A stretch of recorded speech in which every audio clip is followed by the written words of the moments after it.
इन मसारिफ में जो पहले के एक दो मसरफ हैं फ़क़रा मसाकिन, इनको अगर हम ज़कात दे रहे हैं तो मेरे भाई उनका तरीका क्या होना चाहिए ये जानना बहुत ज़रूरी है।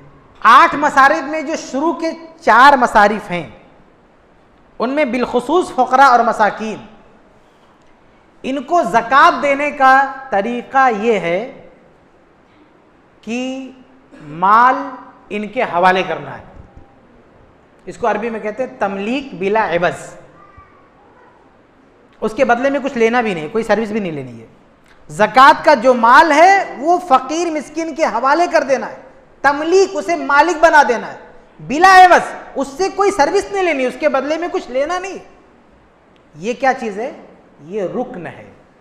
आप फ़िक़ी किताबें पढ़ेंगे तो मज़ाहिब अरबा का, अइम्मे अरबा का इत्तिफ़ाक़ है कि ये रुक्न है, ज़कात की अदायगी के लिए रुक्न है। अगर ऐसा आपने नहीं किया आपकी ज़कात अदा नहीं होगी। जैसे नमाज में सजदा रुक्न है, अगर सजदा छूट गया तो रकत गई। तो ऐसे ही ज़कात की अदायगी में तमलीक अगर फ़क़रा और मसाकिन को दे रहे हैं तो वहां पे तमलीक ये रुक्न है। अगर आपने ऐसा नहीं किया तो आपकी ज़कात नहीं होगी, वो आम सदका हो जाएगा। अब हमारे यहाँ होता क्या है, एक आदमी रमज़ान में ज़कात निकालता है, गरीब को कैसे देता है पता है? वो राशन खरीद के ले जाके उसके घर पे रख देता है। ज़कात के पैसे से राशन खरीद के ले जाके उसके घर पे डाल देता है। इससे ज़कात अदा होगी? नहीं होगी, उसकी ज़कात नहीं मानी जाएगी। जो आदमी ज़कात के पैसे से राशन खरीद के किसी फ़कीर के दरवाजे पर रख दिया, किसी मिस्किन के दरवाजे पर रख दिया, उसकी ज़कात नहीं होगी, उसे दोबारा देना पड़ेगा। अगर नफली सदका खैरात है तब आप राशन दे, कपड़ा दे, जो चाहे दे, लेकिन ये जो फ़र्ज़ ज़कात है, जो पैसों में 2.5% वाली ज़कात है, जो साल गुजरने के बाद आप अदा करते हैं, इस ज़कात में आप जो पैसा आप दे रहे हैं वो पैसा आपका नहीं है, वो गरीब का है। गरीब को दे रहे हैं तो वो डिसाइड करेगा, वो डिसीजन लेगा, वो फैसला करेगा कि उस माल से उसको क्या लेना है। आप नहीं फैसला कर सकते कि राशन दूंगा, कपड़ा दूंगा, फला दूंगा। आपने फैसला किया तो फिर वो पैसा तो आपका हो गया। आपने फैसला किया तो फिर वो गरीब का माल तो हुआ नहीं, अपनी मनमानी आपने फैसला कर दिया। ये गलती हमारे यहाँ खासतौर से हमारे मुल्क में बहुत आम है कि हर बंदा मनमानी किया जा रहा है। इसलिए मैंने शुरू में कहा कि नमाज पढ़ते हुए अल्हम्दुलिल्लाह हम बहुत ही चौकन्ना रहते हैं, कोई ऐसा कदम ना उठाएं हम कि हमारी नमाज नबी के तरीके के खिलाफ हो जाए। लेकिन ज़कात के मामले में, ज़कात के बारे में हमारी कोई दिलचस्पी नहीं है कि ज़कात देने का तरीका नबी के तरीके के खिलाफ ना हो जाए, सहाबा के तरीके के खिलाफ ना हो जाए। हमने ज़कात का माल निकाला, कपड़ा खरीदा, राशन खरीदा, दे दिया गरीब को। ये क्या तरीका भाई? किसने बताया आपको? कौन सिखाया ये? कुरान की किस आयत में? अल्लाह के नबी सल्लल्लाहु अलैहि वसल्लम की किस हदीस में कि जो आप ज़कात दे रहे हैं अपनी मनमानी करें, अपने मन से जो चाहे खरीद के लेके गरीब को दे दे? नहीं नहीं, इस तरह से मेरे भाइयों ज़कात नहीं होगी। इस मसले को बहुत ही बारीकी से समझने की ज़रूरत है। आप उलमा के साथ जाएं, बैठें, बाकायदा बात करें, आप उनसे सवाल करें कि 1400 साल का जो इस्लाम की फ़िक़ही तारीख़ का दौर है, इसमें किसने फतवा दिया, कैसा चल जाएगा?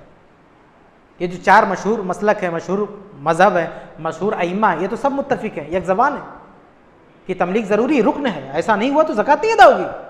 लेकिन हम कितनी मनमानी कर रहे हैं मेरे भाइयों। तो ये तीसरा बहुत अहम मसला है कि फ़क़रा मसाकिन को ज़कात दें तो माल उनके हाथ में रख दें।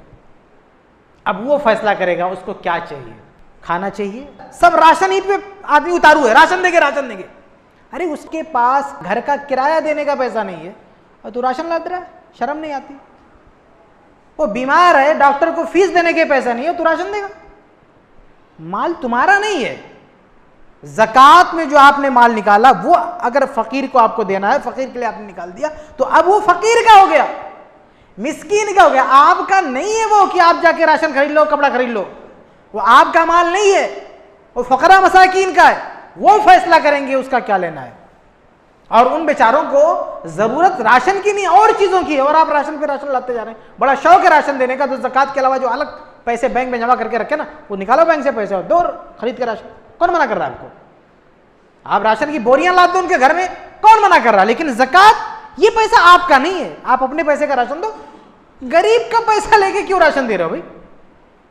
ये तो ऐसे हुआ ना कि मैं भूखा हूं, परेशान हूं, अब कोई आदमी आया, ये मेरी मोबाइल छीन ले, जाके बेच के राशन ला के दे दे, कहीं एहसान ला दे, अरे हमने इसका पेट भर दिया, अल्लाह के बंदे मेरे पैसे का राशन खरीद के दे दिया मुझे। तो ऐसे ज़कात का माल फ़कीर का है, गरीब का है, उसी का माल लेके राशन ला के दे दिया, एहसान लग रहा। कौन सा एहसान है भाई, तो उसका पैसा था। तो ये मसला मेरे भाइयों अच्छी तरह समझ लें, कोई राशन नहीं देगा किसी गरीब को फ़र्ज ज़कात में से। नफली ज़कात में राशन नहीं, पूरा घर भरा दो, दुकान पूरा ट्रक ले जाके गिरा दो उसके घर पे, नो प्रॉब्लम। लेकिन जो फ़र्ज ज़कात है इसमें से राशन, कपड़ा लत्ता कुछ नहीं, डायरेक्ट पैसा फ़कीर के हवाले करें आप। यहाँ पर मैं एक चीज़ वाज़ेह कर दूँ कि बाज़ उलमा ने कुछ शक्लें बताई हैं, कुछ हालात जिक्र किए हैं कि इन हालात में आदमी किसी फ़कीर या मिस्कीन को ज़कात देना चाहता है तो कुछ ख़रीद के दे सकता है। ये हालात बहुत शाज़ हैं और इसमें भी इस बात का ख्याल रखा जाता है कि फ़कीर की मिल्कियत मुतासिर नहीं होती, उसकी जो तमलीक की जो शर्त है उस शर्त के साथ कोई छेड़खानी नहीं होती। मिसाल के तौर पे कोई गरीब है, फ़कीर है, अंधा है, आप उसे ज़कात देने गए, उसने कहा कि भैया इस पैसे का मुझे राशन दे दो। अब आपने राशन ला के उसको दे दिया, कोई मसला नहीं, ये तो उसकी चॉइस है। आपने एक और सर्विस दिया, आप उसके वकील बन गए, आप उसे पैसा ही दे रहे थे, लेकिन ये उसकी डिमांड थी कि भी राशन दे दो, तो आपने एक इजाफी काम किया, एक तो ज़कात दिया, दूसरा उसका काम कर दिया। तो अगर उन लोगों की डिमांड है राशन की और आप ज़कात देने गए, डिमांड अपनी रख दिया उन्होंने, राशन दो, आपने दे दिया, कोई मसला नहीं। या उन्होंने अपनी डिमांड रख दी कि हमको कपड़ा चाहिए, आपने कपड़ा दे दिया, कोई मसला नहीं। इसमें क्या होता है, फैसला उन्हीं का होता है, फैसला हमारा नहीं होता है। तो ऐसे अगर हालात हो, लोगों की डिमांड हो, लोगों का मुतालबा हो, फ़क़रा मसाकिन का मुतालबा हो, तो आप दे सकते हैं, कोई मसला नहीं। ऐसे एक और शक्ल बाज़ उलमा ने जिक्र की है कि एक आदमी शराबी है, फसादी है, घर का अगुआ है, अब अगर उसके हाथ में पैसा दे देंगे तो इधर उधर उड़ा देगा। तो इसमें क्या करते हैं, हम उसके घर जाके देखेंगे उसे क्या चीज़ की ज़रूरत है, वही ला के उसको दे देंगे। तो इस मसले में भी हम अपनी तरफ से फैसला नहीं करेंगे, हम उसके घर जाके देखेंगे उसको ज़रूरत क्या है, क्या राशन की ज़रूरत है, या घर का किराया बाकी है, या डॉक्टर की फ़ीस बाकी है, स्कूल की फ़ीस बाकी है। देखेंगे कि इनकी क्या मांग है, क्या रिक्वायरमेंट है, उस हिसाब से हम अपनी मर्जी से जाके, यानी अपने तौर से जाके उसको दे दें, कोई मसला नहीं। यहाँ भी उनकी जो तमलीक की जो शर्त है, उनका जो इख्तियार है अपनी मांग रखने का, वो इख्तियार बाकी है, हम सिर्फ एक सर्विस दे रहे हैं, उनकी तरफ से वकील बन रहे हैं। ऐसी और भी मिसालें हो सकती हैं, लेकिन इन तमाम मिसालों में जो फ़कीर मिस्कीन है फैसला उसी का होता है, मर्जी उसी की होती है। लेकिन ऐसा हम करें कि फ़कीर मिस्कीन चिल्लाता रहे कि हमको राशन नहीं चाहिए, पैसा चाहिए, और आप कहने मैं तुझे राशन नहीं दूंगा, ये दादागिरी क्यों भाई? ये मैं ऐसे नहीं बोल रहा हूँ, इसी मुंबई में लॉकडाउन में मैंने अपनी आंखों से देखा है, गरीब लोगों को बिलबिलाते हुए देखा है।